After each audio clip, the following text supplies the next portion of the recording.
Menteri Keuangan, Menkeu, Purbaya Yudisadewa mengungkapkan penghasilannya sebagai Menteri Keuangan ternyata lebih kecil dibandingkan saat dirinya menjabat sebagai Ketua Dewan Komisioner Lembaga Penjamin Simpanan, LPS.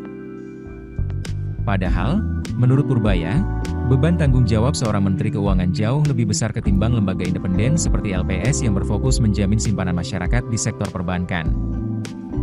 Menurutnya, LPS adalah lembaga penting, tapi kerjanya lebih banyak di belakang. Jika ada ban besar yang kolaps, barulah LPS bekerja keras. Kendati terkesan santai, tapi gajinya di LPS besar, sehingga ia pun betul-betul menikmati kerjanya di LPS. 5 tahun bergaji besar, dan tanpa pekerjaan yang betul-betul berat lantaran tidak ada bank besar yang bangkrut. Ia mengaku, sempat terkejut saat pertama kali dilantik sebagai Menkeu dan mengetahui nominal gaji menteri yang diterimanya. Pasalnya, gaji yang diterimanya lebih kecil dibandingkan saat di LPS. Lalu, sebenarnya berapa gaji Menteri Keuangan?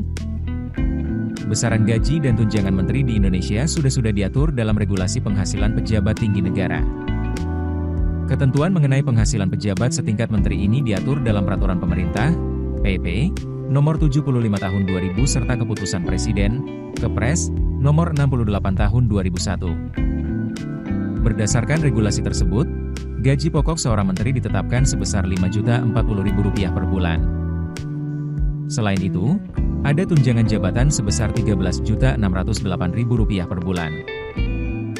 Penghasilan lainnya Menteri Keuangan adalah tunjangan kinerja. Menurut aturan terbaru, seorang menteri bisa menerima tukin sebesar 150% dari tunjangan kinerja tertinggi di lingkungan kementeriannya. Disebutkan dalam Peraturan Presiden, Perpres, Nomor 111 Tahun 2017, besaran tukin tertinggi di Kemenkeu, di luar DJP, adalah Rp46.950.000, sehingga Menkeu berhak atas tukin sebesar Rp74.925.000. Bila ditotal, maka penghasilan sebulan Menteri Keuangan dari gaji dan tunjangan adalah sebesar Rp93.573.000. Selain gaji dan tunjangan pokok, seorang menteri juga memperoleh tunjangan operasional. Namun, tunjangan ini hanya boleh digunakan untuk mendukung kegiatan kementerian, bukan untuk kepentingan pribadi.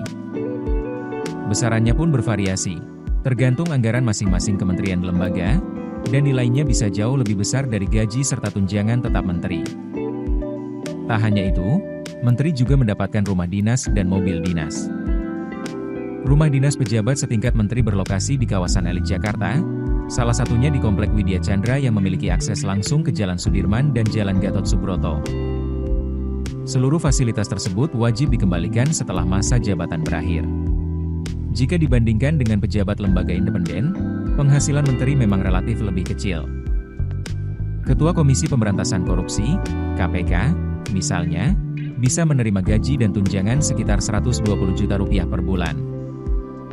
Bahkan, angka tersebut masih berada di bawah penghasilan pimpinan lembaga lain seperti Ketua Otoritas Jasa Keuangan, OJK, maupun Gubernur Bank Indonesia, BI, dan Lembaga Penjamin Simpanan, LPS, yang memiliki paket remunerasi lebih besar. Keputusan bisnis terbaik datang dari data, bukan tebakan. Mudah berlangganan Business Insight dengan subscribe with Google.